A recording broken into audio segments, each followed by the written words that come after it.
Pour faire de jolies photos, la composition c'est important. Et en composition, il y a de grands principes comme ceux de la théorie de Gestalt qu'on a vu ensemble, et il y a aussi des techniques plus précises. Mais des techniques, il y en a plein. Alors aujourd'hui, on va voir une technique simple, et si vous n'êtes pas familier avec les techniques de composition, celle-ci fera une excellente entrée en matière. Dans ce podcast, on va voir ensemble la règle des impairs. Alors qu'est-ce que c'est, comment l'appliquer, quelles sont ses limites, quand ne pas l'appliquer?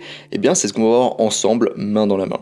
En avant, Guingamp. Je vous rappelle que sur mon site photomaniac.fr, vous pouvez accéder à l'article beaucoup plus complet sur le même sujet et vous pouvez aussi accéder à ma formation gratuite sur les bases de la photographie, donc je vous invite à vous y inscrire si ça vous intéresse. Alors qu'est-ce que la règle des impairs? La règle des impairs concerne le nombre de sujets ou d'éléments principaux dans votre cadre, donc dans votre photo. Cette règle stipule qu'une photo est plus agréable et harmonieuse lorsque le nombre de sujets est impair. En effet, dans le cas d'un nombre pair de sujets, l'esprit va essayer de diviser tout ça en groupes égaux. D'ailleurs, remarque, si vous avez trois éléments dominants qui ressortent donc naturellement dans la photo, mais qui sont différents par leur nature, la règle des impairs est tout de même fonctionnelle. Maintenant, comment fonctionne exactement la règle des impairs? La règle des impairs fait appel à la propension du cerveau à vouloir créer de l'ordre, comme on a déjà pu le voir dans la théorie de Gestalt. Lorsque nous regardons un groupe d'objets, nous voulons inconsciemment les regrouper par paires.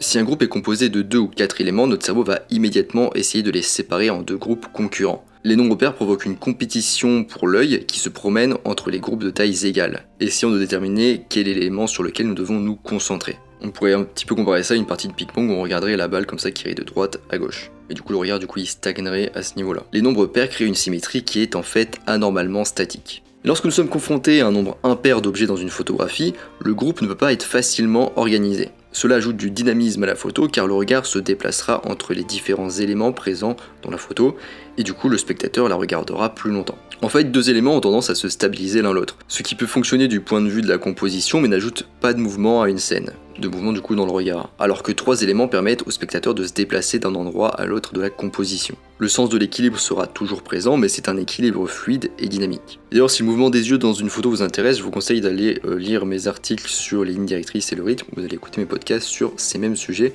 ou voir de regarder les vidéos à ce sujet. Ensuite, les limites de la règle des impairs. Alors on peut commencer avec le nombre 1 parce que finalement c'est un nombre impair. Donc dans ce cas-là, le sujet est unique et c'est un cas particulier sur lequel on va revenir un peu plus tard. Dans cette partie, je montre plusieurs photos avec des dominos, il y en a plusieurs nombres à chaque fois. Donc je vous invite à aller voir l'article ou la vidéo à ce sujet. Mais sinon, sans ça, du coup, juste en écoutant, vous allez devoir imaginer les dominos. Donc 3 est sans doute l'option la plus intéressante visuellement parmi les nombres impairs qui fonctionnent. C'est pourquoi, si possible, vous voudrez souvent vous en tenir au nombre 3 dans vos photos. Donc là, je montre l'exemple avec 3 dominos. Le cadre est agréable à regarder et ça fonctionne bien.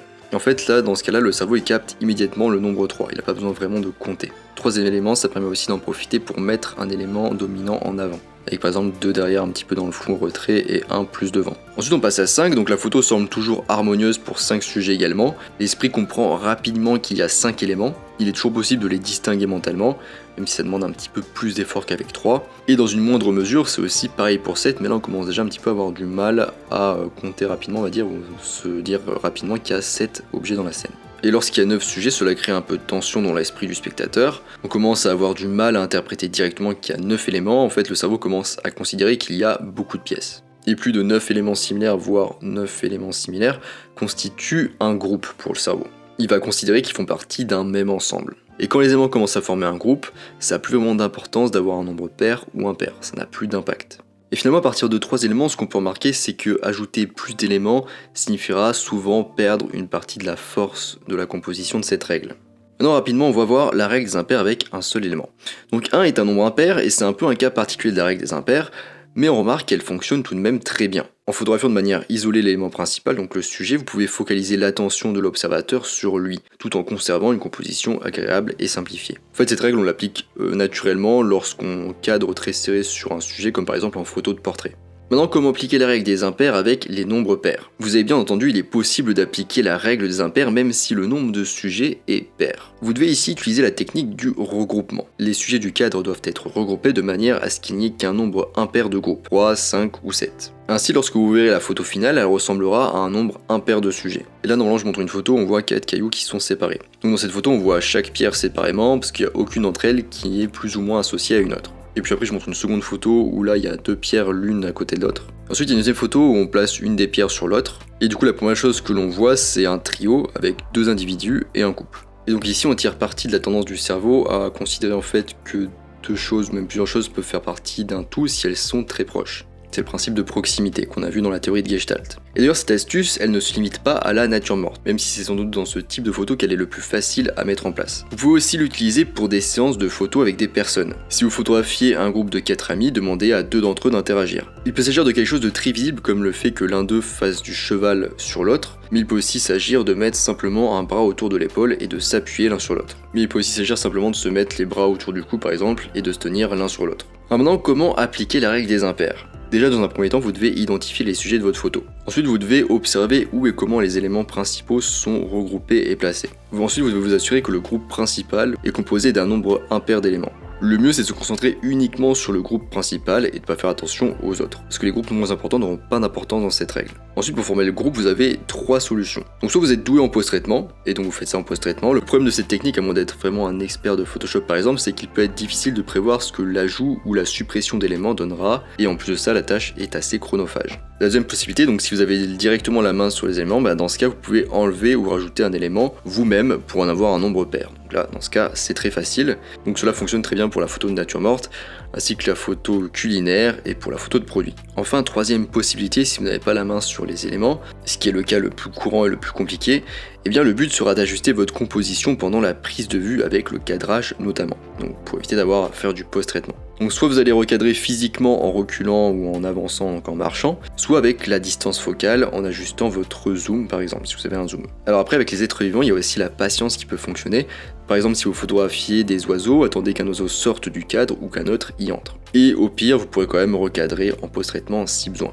En prenant par exemple plus de sujets qu'il n'en faut, mais vous recadrez ensuite en post-traitement. Alors maintenant, comment disposer les éléments dans votre composition ? Vous n'avez pas nécessairement besoin d'une disposition particulière de vos éléments principaux pour appliquer cette règle, mais il y a quand même 2 arrangements qui fonctionnent plutôt bien avec la règle des impairs. Donc le premier arrangement, c'est l'arrangement en ligne. Vous pouvez disposer votre nombre impair de sujets le long d'une ligne. Cette ligne peut être horizontale ou verticale ou encore diagonale par rapport au cadre. Et si vous les alignez de manière parallèle à votre objectif, dans ce cas, il sera en plus facile d'avoir les 3 sujets nets lorsque vous ferez la mise au point. Et ensuite, l'autre arrangement possible, c'est en triangle, ce qui rendra généralement la photo plus dynamique. Ici, chaque sujet devient l'un des sommets du triangle. Et cette disposition, elle est souvent utilisée pour 3 sujets dans la scène. Alors ces 2 arrangements, ils fonctionnent mieux quand même avec 3 éléments globalement. Mais si vous avez plus de 3 éléments, c'est pas forcément un problème parce que vous pouvez très bien commencer par une ligne ou un triangle avec 3 éléments, puis construire le reste de la composition sur cette base. Alors maintenant, quand éviter la règle des impairs ? Alors il y a toujours des exceptions à l'application d'une règle. Et la première, c'est si vous créez une photo très symétrique. Parce qu'en effet, dans ce cas-là, on veut absolument jouer sur des paires d'éléments.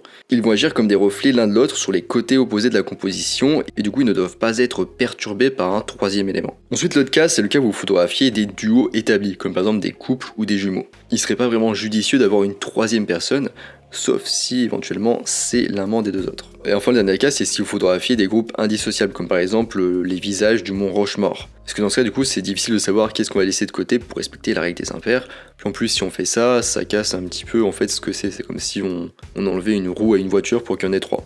Donc au-delà de retenir les cas, retenez plutôt la philosophie. Utilisez la règle des impairs lorsqu'elle permet d'améliorer votre composition, mais ne vous sentez pas contraint si votre scène ne s'y prête pas. Vous l'avez déjà appris jeune, ça ne sert à rien d'essayer de mettre des carrés dans des ronds. Donc vous ne devriez jamais sacrifier une photo simplement parce qu'elle n'est pas parfaite ou correcte. Donc voilà, on est à la fin de ce podcast sur la règle des impairs. Donc en conclusion, la règle des impairs n'est pas vraiment une règle, dans le sens où vous trouverez de nombreuses photos très réussies qui ignorent totalement cette règle. Alors est-ce que la règle des impairs va révolutionner vos photos ? Probablement pas. Mais disons que l'application de cette règle peut rapidement améliorer les photos qui s'y prêtent en rendant vos photos plus intéressantes et dynamiques. Disons que c'est un petit coup de pouce. Et vous pouvez aussi très bien tester si c'est possible une composition avec des éléments pairs et une autre avec des éléments impairs. Et décider ensuite sur votre ordinateur ce qui fonctionne le mieux pour vous. Bref, si vous avez l'occasion d'utiliser cette règle, allez-y. Je vous rappelle que sur mon site photomaniac.fr, vous pouvez accéder à l'article complet sur le même sujet avec pas mal de photos d'exemples, je vous conseille d'aller voir tout ça. Vous pouvez aussi accéder à ma formation gratuite sur les bases de la photographie. Moi je vous laisse ici à vos sujets impairs et je vous dis à bientôt sur les internets mondiaux.